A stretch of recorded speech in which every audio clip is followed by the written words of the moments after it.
Hey, welcome back or welcome. I'm Melody. I'm going to babble about books for a bit. Today I'm going to talk about the books I read in January, as it says on the tin. If you've been with me for a second, you know that my November and December were a little disappointing for me in terms of my reading. January picked up a little bit better. I finished 12 books. I compared that to January of last year through my Storygraph because they have this amazing feature where you can compare 2 months or 2 periods of time of any duration, not like month spans, but I'm getting ahead of myself. Anyway, you can compare your reading from periods of time. So I can't remember if that is a plus feature or is still a free feature. I paid for their early bird special for Storygraph Plus because I really love the site and their vision of how they're serving readers. I love the stats. There's just lots that I really love about the functionality of the website, and I know that they are still constantly working on it. It's still very much a work in progress and that they're developing. So that being said, I'm using it as a reference a lot right now in terms of kind of where I'm sitting.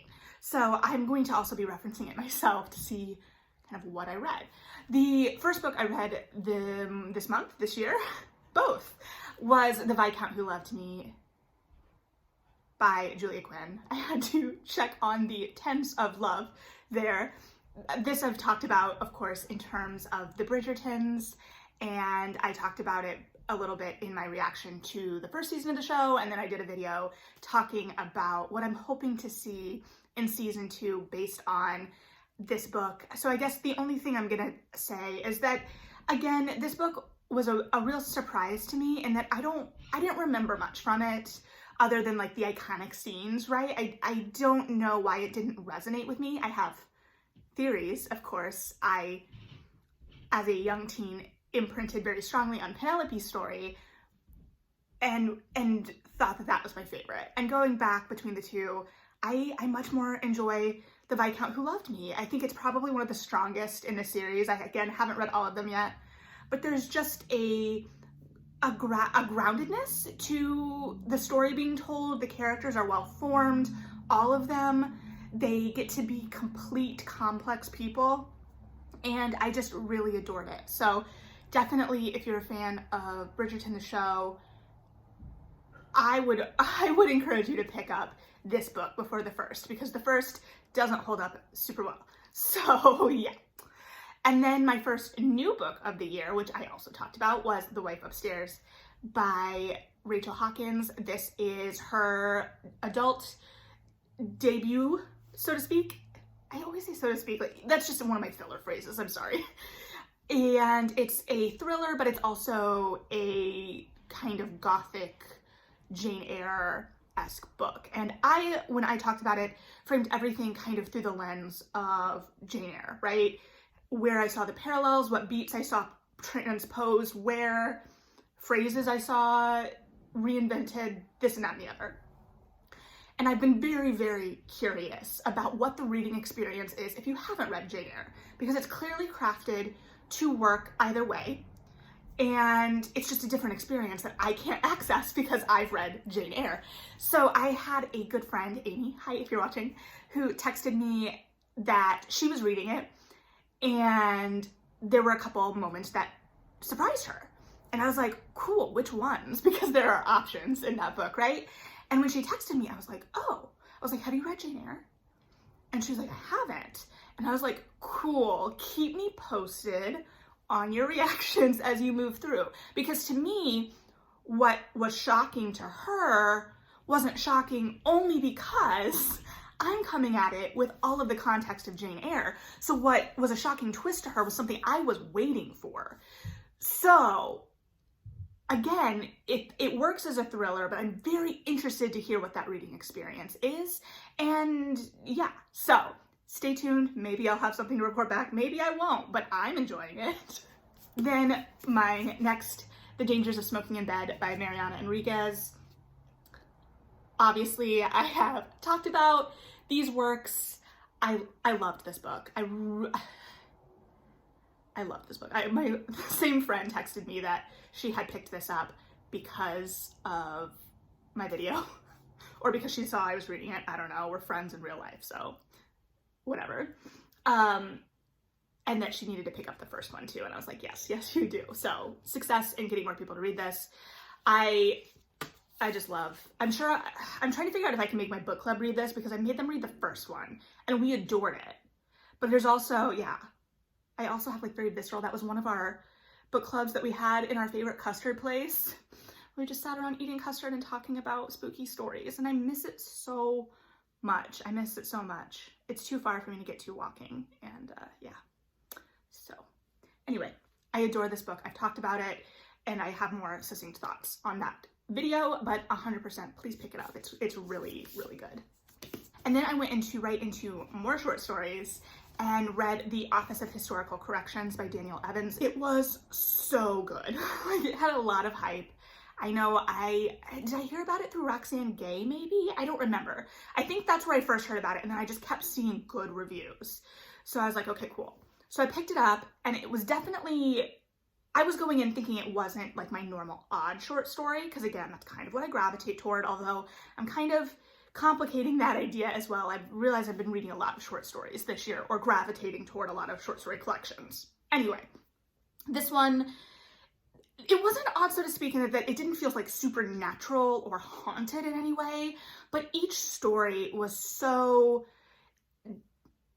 densely and delicately crafted as a individual world, and they were dealing with circumstances that were a little heightened, right? Like there was a story where an artist, a male artist, starts sending these elaborate apologies to women he's harmed, and we see like these classic examples of the way men can harm women in different relationships, whether it's his ex-wife, his daughter, his secretary, his ex-girlfriend, this, that, and the other.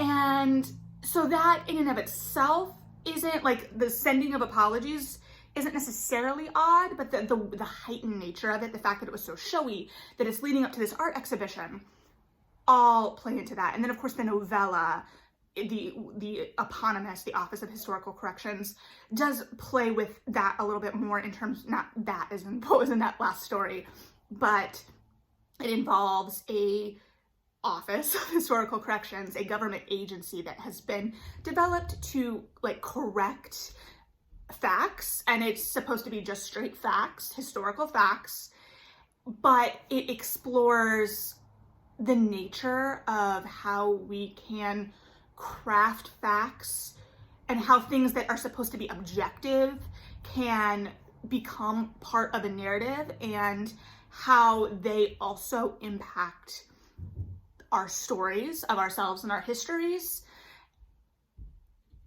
It's just gorgeously done. Each story is so good. She's so good at crafting these people. They're so personal. Everyone kind of feels like it's being viewed through a different Instagram filter. Like there's such a specificity to the worlds being created that I'm like, okay, this is the mood of this story. And it's just, please read this collection. I adored it. I adored it.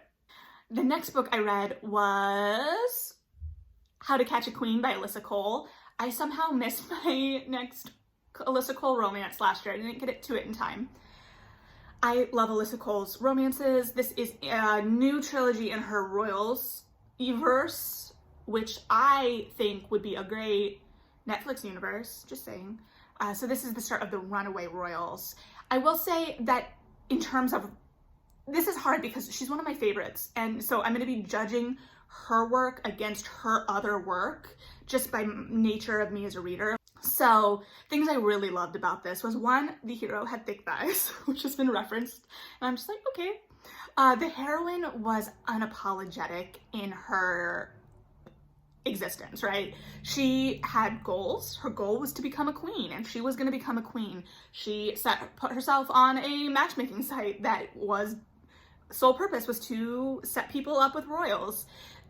But she's not apologetic about it. She's not pretending like that's not something she wanted, and she had very real goals and wanted to actually help people with it. So it's something that could have easily fallen into like a gold digger type stereotype that lets her be this full, complex person that just wants to do good in the world, and this is how she sees that she can do that, and also just like lets her be ambitious and make no apologies for it. And seeing women get to be ambitious and make no apologies for it is always like spot on. Loved it. I also really loved this group chat that was set up that our hero got added to kind of against his will with some of our former characters, and we get a female group chat as well. And I think that I've never really been compelled by bonus content or the idea of bonus content for romance novels. I've reread some of the second epilogues for Bridgerton solely because they come in the ebook copies I'm getting from the library or wherever now. But I think if I've ever drawn to additional content from a romance world, it would be these group chats. They're just delightful, and I hope to see more of them. I also will say that the book that is coming out in this series this year, I am very excited about. It is a lesbian Anastasia retelling, and I assume we're going more off of the movie than the actual, because for obvious reasons. Okay, I finally finished the Poppy War trilogy, finished The Burning God. I have really, really complex emotions about this book. The last 150 pages were exquisite. They were everything I could have wanted. And the ending itself was perfect. Perfect. And I know that everything about the book was about crafting it to get us to that ending. I don't know if it succeeded in how it got me there as a reader. Personally, I know many, many people who have really loved this. I felt the pacing was just a kind of a slog, and we were kind of stuck in this rut of more war, but we were kind of distanced from the immediacy and the why of it. And we were taking kind of a backseat to the personal relationships. And I'm not even talking like romantic, I'm talking like interpersonal relationships, friendships, camaraderie, kind of took a backseat and stopped being the central focus of how war impacts this. And I think from a necessary standpoint, in that we had to start pulling back from Ren, and we had to start kind of separating her from everything, because we needed to see kind of her spiraling to this new place mentally that wasn't super great. But it was hard knowing that, and then kind of just going through these political machinations that I didn't really have any connection to. But that being said, where we ended up was totally worth it. And this trilogy, I think, is still one of the best fantasy series we've gotten recently. And I adored it. The Poppy War was definitely my favorite, and I think it does so much just within that one book. Again, the end of this and the ending imagery is great. I just don't think that the pacing through the rest of it worked for me. And that was a real bummer. And I kind of had to accept, I was like, why is it taking me so long to get through this book? It's like, because you're not really connected to anything right now. But please, this series, I don't want to deter anyone from reading this series, because again, it's one of my favorites recently, and I've heard a lot of other people that the ending really worked. And part of it may be that I'm just not drawn to war fiction. So this focused more on like the war part, and that's not necessarily what I'm drawn to. I'm drawn to how that impacts people and personal relationships. And we got to see how it impacted people for sure. So yeah, just take that with what you will. Like, that's my own reading experience, but that doesn't mean it's going to be your reading experience. So The Divines by Ellie Eaton. I've talked about this one as well. I was very unsettled by it, so to speak. And the further I get from my reading of it, the more I'm like, I don't think this is going to really stick with me too much as a reader. I think that it wanted to complicate and explore deeper things than I think it successfully did. I think the thing that's going to stick with me the most, unfortunately, is the fat shaming. And that's unfortunate. And the twist with one of our characters that wasn't so great. But again, I do think it will still be very well received overall. We'll see if that changes. I do anticipate it on lists and whatnot. The Mask of Mirrors, I also already talked about. The further I get from this one, the more I was just like, you know what, that was fun. And sometimes you just need a, you know what, that was fun title. Like vigilantes, magic, a world that's just casually queer. Yeah, it was just fun. I'm excited for the next one. I want to see where that goes. Say No to the Duke by Eloisa James. I finished The Mask of Mirrors and was like, that was long, because it was. I just need a palate cleanser, and romance is my palate cleanser, specifically historical romance. So I realized that I still have a small hoard of books in my ottoman from the library from last year, because thank you, Chicago Public Library, they're just automatically renewing, and I've tried to drop some off as I run errands into the book drop that I have finished or know that I'm not going to get to. I have at least one that I can't because the binding, it was a research book. I checked it out and the binding isn't great, and I do not want to drop it in that book drop. Anyway, I realized I had Say No to the Duke. I read Say Yes to the Duke last year and hadn't realized that I missed one. So this is in her Wilds series, which if you are looking for something after Bridgerton, if you're new to romance and you're attracted to that family structure of romance series, I would definitely say that the Wilds is a great place to go next. So this one follows Betsy and Jeremy, and I don't know. It's hard because I read Say Yes to the Duke last year, and that has some of my favorite tropes, and that it has a wallflower, and it has one of the sexiest scenes I read last year. If you read it, you'll know which scene I'm talking about, I think, because I don't really remember like particular specific scenes in that way, but that book, there's a scene that I do. So the fact that I remembered it all is really a testament to that scene. So Betsy is kind of dealing with the fact that her mother has a not great reputation, and she's kind of like making up for that fact. Jeremy he's a lord, but he is gotten home from, this is like set around Revolutionary War era, obviously across the pond though. And so he's had a bad experience as a soldier and is still dealing with the fallout of that mentally and socially a little bit, in terms of how we see some of the characters react to him in regards to it. So there's a lot of billiards in this book. If this book is about anything as a romance, I think it's about billiards. There's also, so there's things I really liked about it. There's sometimes that the heroine makes some comments about some of her suitors in a way that I'm like, is she making fun of them in a way that's derogatory towards specific, like a stutter, but I think I determined that the character has a heightened speech affectation, like he's taking on this pretentious speech pattern, and I think that's what's being made fun of, because I really can't see Eloisa James making fun of a speech impediment, so I think that's what it is.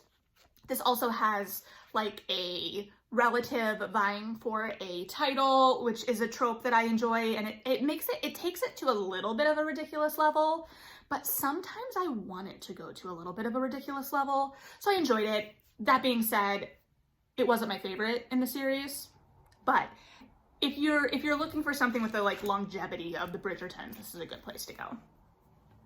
Okay, and then I read the new book by Nnedi Okorafor, Remote Control. It's a novella length book. She is an incredibly popular author, specifically of Afrofuturism, that I just haven't gotten to yet, which is a problem and a mistake. I do have one of her titles that I bought years ago that I just haven't gotten to, and it's one of those things where you attach specific memories or circumstances to an inanimate object that are just completely uncalled for. And that sounds ridiculous, but it was the last book I bought on my vacation before I got laid off from a job with books. So I just didn't read it. And then it sat on my shelf. So I read this one and it is so good. It is so good. It's already one of my favorites of the year. And it starts off with like a woman wandering the streets. She is like the people know her by lore, and she is known as a bringer of death. And then we like flash back to kind of how she got to this moment, learn that she's not as old as we thought. So it takes this imagery of a woman wandering and forced to wander, and it mixes it with sci-fi elements that also add extra layers. And then there's just so much going on in such a small space that never feels forced, never feels didactic, always feels like it's pushing us forward in this one particular character's journey. And there's just like little details that we could dig into for days in such a short space. I really adored it. The closest like imagery I had to assign to it in terms of my own contextualization of it was in Melmoth by, was it Sarah Perry? I don't remember. That book, again, is a whole different beast and is a little bit slower, but this idea of a woman forced to wander is a thing. I don't really have tangible examples outside of that, but it just feels kind of timeless, right? And especially, yeah, please, I would encourage everyone to read this because it's just so good. And I don't want to spoil anything, and I don't think I can because it's so complex without being complex as a reading experience, if that makes sense. And if you read it, is it a fox? I think it's a fox. I'd love to talk about that fox because I think that there's a lot going on with that fox that I didn't even catch. Yeah. So good. So good. And then my one nonfiction title of the month was Mediocre by Ijeoma Oluo. I would recommend, I listened to this on audio and I would definitely recommend it. It is read by the author, and I always enjoy nonfiction that is narrated by the writer of the book because the intention and emotion behind the narration is there. Same with Mikki Kendall's Hood Feminism. Excellent on audio because she reads it. This is the author who wrote So You Want to Talk About Race. So it takes a look at how white male America is kind of a baseline for the human experience in our society, and how mediocrity is accepted and pushed in a way that everyone else has to be exceptional.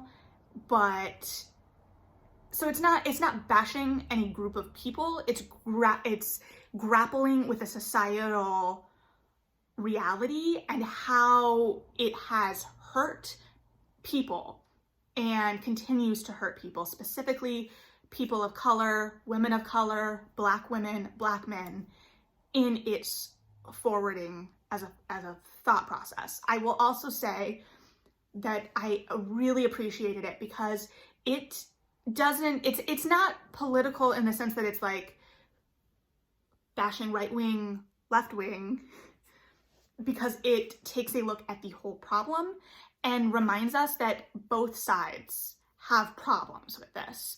No one is innocent, everyone is complicit. So how do we grapple with this? How do we move forward? What are the ways that we can make a change? And I don't know that it really posits the how, so to speak, but part is just like recognizing what's going on. It's a great intersectional feminist title. If you enjoyed Hood Feminism, I definitely think that this is a natural title to listen to. I also have White Feminism in queue on Libro.fm. I don't know when I'm going to get to it in the sense that I'm moving really slowly through audiobooks right now. So, but that is on my radar as well, and I'm really looking forward to that title. If you liked any one of those titles, that's kind of where I'm seeing read-alikes between them, or what I'm gravitating toward based on having read one or more of the titles. So, and then right after saying I'm moving slowly through audiobooks, the next book I finished, and the last book I finished, was an audiobook, The Secret Life of Church Ladies by Disha Filia. This was another book that was put on my radar by Roxane Gay. So I really owe her a lot in terms of excellent fiction, especially excellent short stories. It is wonderful. It, again, if I said that The Office of Historical Corrections is a little bit pulled back from like the supernatural, fantastical, odd angle that I usually go toward, this is even more pulled back. So this is much more rooted in the real. It would be closer to like So We Can Glow by Lisa Cross Smith in terms of just like intimate character studies, and excellent for the same reasons. She has an amazing voice. The stories were really compelling, crafted these women fully, and explored their intricate and intimate emotional lives. So it was very much an internal short story collection, but there was such a warmth even when the circumstances of these short stories weren't great. Warmth isn't the word I'm looking for, but there was a compassion. These women were crafted so lovingly, and we got to experience them with that love and that complexity. So it is a shorter collection. I listened to it and it was a quick listen, so I imagine the read would be a very quick read as well. So if you're looking for short stories to kind of slip in the nooks and crannies of your reading life, I would really encourage you to pick this one up, because there is just, like I said, a great emotional depth to it. And especially if you are someone that doesn't gravitate toward the odd in your short stories, you want that emotional intimacy, this is right up your alley. And I would also say that, like, the title is The Secret Life of Church Ladies. If you have you been hesitant to pick it up because you worry that it focuses too much on a religious angle, it doesn't. So yeah, that's it for me. I read 12 books. Those were the 12 books. I think that it was a really successful month. I read a lot of really good things. So I look forward to being able to share with you February's reading as well, but I think January was pretty solid. I'm happy with it. I read some good stuff. I've read a variety in terms of genre and length and tone. So just gonna kind of trying to keep pushing that forward in terms of the breadth of my reading. But yeah, what did you read in January? What was really a knockout for you? Were any of these books you also read in January? Let me know, and I look forward to talking about books some more with you soon. Thanks for hanging out, and